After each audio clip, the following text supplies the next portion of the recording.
Oh everyone, Land Survey 2026 exam ಗೆ prepare ಮಾಡ್ತಾ ಇದ್ರ. Everyone talks about the GK paper, but no one talking about the paper 2. It's a specific domain subject. So ಇಲ್ಲಿ ನಾವು detail ಆಗಿ ಏನೇನ್ syllabus ಇದೆ ಅದನ್ನ ಬ್ರೇಕ್ ಡೌನ್ ಮಾಡೋಣ. ವೇಟೇಜ್ ಎಷ್ಟಿದೆ ಅಂದ್ರೆ ಸೆಕ್ಷನ್ ವೈಸ್ ನೋಡ್ಕೊಳ್ಳೋಣ. ಮ್ಯಾಥಮೆಟಿಕ್ಸ್ ಬಂದು 40% ಇದೆ. Modern method of surveying 20%, computer application 20%, physics 10% ಇದ್ರೆ ಜಿಯೋಗ್ರಫಿ 10% ಇದೆ.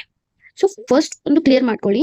ಏನಂದ್ರೆ ಮ್ಯಾಥಮೆಟಿಕ್ಸ್ ಒಂದು ಅಲೋನ್ 40% ಇದು ಹೆವಿಯರ್ ಸೆಕ್ಷನ್. ಆದ್ರೆ modern surveying plus computer application combine ಎರಡು ಸೇರಿ 40% ಆಗುತ್ತೆ. ಸೊ ಇದು ಈಕ್ವಲಿ ಕ್ರಿಟಿಕಲ್, ಎಸ್ಪೆಷಲಿ ನಾನ್ ಮ್ಯಾಥ್ಸ್ ಬ್ಯಾಕ್ ಗ್ರೌಂಡ್ ಕ್ಯಾಂಡಿಡೇಟ್ಸ್ಗೆ. ಇನ್ ಬಂದ್ರೆ ಮ್ಯಾಥಮೆಟಿಕ್ಸ್ ನಲ್ಲಿ 40% ನಲ್ಲಿ ಯಾವ್ಯಾವ ಬರ್ತದೆ ಸಿಲೆಬಸ್. ಇದು ಮ್ಯಾಥಮೆಟಿಕ್ಸ್ ನಲ್ಲಿ ಅರ್ಥಮೆಟಿಕ್, ಅಲ್ಜಿಬ್ರಾ, ಜಿಯೋಮೆಟ್ರಿ ಈ ಮೂರು ಏನಿದೆಯಲ್ಲ ಇದನ್ನ ಆಲ್ರೆಡಿ ನಾವು ಆಲ್ಮೋಸ್ಟ್ ಎಲ್ಲ ಎಕ್ಸಾಮ್ಸ್ ನಲ್ಲಿ ನಾವು ಓದ್ತಾ ಇರ್ತೀವಿ. ಸೊ ಪ್ರಾಕ್ಟೀಸ್ ಮಾಡಿರ್ತೀವಿ. ನಾರ್ಮಲ್ ಇವೆ ಎಲ್ಲ ಇರೋದು square roots, cube roots, set theory, sequence, matrix, permutation, statistics, LCM, HCF. ಅದನ್ನ ಬಿಟ್ರೆ basic algebraic terms, multiplication of algebraic expression, binomial, linear equation, quadrilateral ಇವೇ ಇದಾವೆ ಸೇಮ್ ಟಾಪಿಕ್ಸ್. ಜಿಯೋಮೆಟ್ರಿ ಬಂದ್ರೆ ಇದು ಪೈಥಾಗರಸ್. ಬಟ್ ಜಿಯೋಮೆಟ್ರಿನಲ್ಲಿ ನೀವು ಜಸ್ಟ್ ಏನಂದ್ರೆ ಡೆಫಿನೇಷನ್ ಓದಿದ್ರೆ ಯೂಸ್ ಆಗಲ್ಲ. ಇದರಲ್ಲಿ ಎಲ್ಲಾ ತರ ಥಿಯರಮ್ಸ್ ಮೆಮರೈಸ್ ಮಾಡ್ಲೇಬೇಕಾಗುತ್ತೆ. ಬಿಕಾಸ್ ಅದನ್ನ ಜಾಸ್ತಿ ಮೆಮರೈಸ್ ಮಾಡಬೇಡಿ. ಅಪ್ಲಿಕೇಶನ್ ಬೇಸ್ಡ್ ಕ್ವಶನ್ಸ್ ಬರ್ತವೆ. So practice the problems and not just the definition. ಅದನ್ನ ಬಿಟ್ರೆ ಮಾಡರ್ನ್ ಮೆಥಡ್ಸ್ ಆಫ್ ಸರ್ವೈಯಿಂಗ್ ನಲ್ಲಿ ನೋಡ್ರಿ.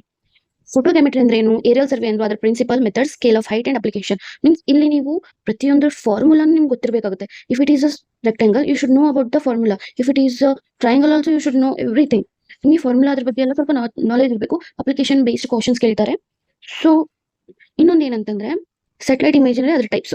Drone imagery, surveying, planning, ground control point, structure from motions, remote sensing, GPS, GIS, DGPS, GNS, satellite communication technology. Science and technology syllabus ನ ಯಾರು cover up ಮಾಡಿರ್ತಾರ ಸ್ವಲ್ಪ ಇಲ್ಲಿ useful ಆಗ್ಬೋದು. ಇದನ್ನ ಬಿಟ್ರೆ ಇಲ್ಲಿ ಸ್ವಲ್ಪ ನಿಮಗೆ ಪ್ರಾಬ್ಲಮ್ ಆಗ್ಬೋದು.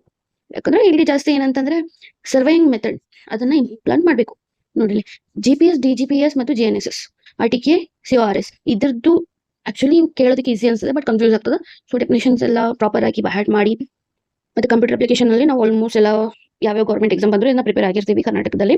ಸೊ ಇದೊಂದು ಅಷ್ಟೊಂದು ಟಫ್ ಅನ್ಸಲ್ಲ ಅನ್ಸುತ್ತೆ. If in case they are freshers means they will definitely they feel tough. So ಇದು ನೀವು ಇವಾಗಲೇ ಓದಿದ್ರೆ ಮುಂದೆ ಬರೋ 72,000 ಪೋಸ್ಟ್ ಒಳಗೆ ನಿಮ್ಗೆ ಹೆಲ್ಪ್ಫುಲ್ ಆಗ್ಬಹುದು. ಸೊ ಇವಾಗಲೇ ಕವರ್ ಅಪ್ ಮಾಡ್ಕೊಳ್ಳಿ. MS Office, AutoCAD, GIS software, Jio server, post GIS, software development basics, data, API concepts ಇವೇ ಇರೋದು. ಅದನ್ನ ಬಿಟ್ರೆ ಫಿಸಿಕ್ಸ್ ಮತ್ತೆ ಜಿಯೋಗ್ರಫಿ ಇದೆ. ಫಿಸಿಕ್ಸ್ ನಲ್ಲಿ ಮ್ಯಾಗ್ನೆಟಿಸಮ್, ಎಲೆಕ್ಟ್ರಿಸಿಟಿ, ಆಲ್ಮೋಸ್ಟ್ ಎಲ್ಲರೂ ಇಂಜಿನಿಯರಿಂಗ್ ಸೈನ್ಸ್ ಬ್ಯಾಕ್ಗ್ರೌಂಡ್ ಇರೋದ್ರಿಂದ ಇದ್ರ ಬಗ್ಗೆ ಎಲ್ಲರಿಗೂ ನಾಲೆಜ್ ಇರುತ್ತೆ. ಸೊ ನೋಡಿ, magnetism, electricity, electromagnetic radiations, electronics, dynamics, heat, light, sound, gravitation basic ಇದೆ. ಸೊ ಅಪ್ಲೈಡ್ ಕ್ವಶನ್ಸ್ ಕೇಳ್ತಾರೆ. ಅಪ್ಲೈಡ್ ಕ್ವಶನ್ಸ್ ನ ಸಾಲ್ವ್ ಮಾಡಿ ಕಾನ್ಸೆಪ್ಚುಯಲ್ ಕ್ಲಾರಿಟಿ ಇರಲಿ.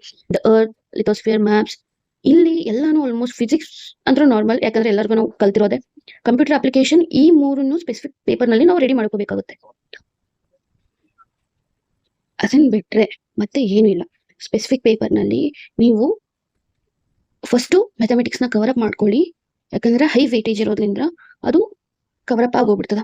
ಅದಾದ್ಮೇಲೆ ನೀವು ಮಾಡರ್ನ್ ಸರ್ವೈಯಿಂಗ್ ಮತ್ತು ಕಂಪ್ಯೂಟರ್ ಅಪ್ಲಿಕೇಶನ್ ಅವೆರಡನ್ನು ನೀವು ಓದ್ಬೇಕಾಗುತ್ತೆ.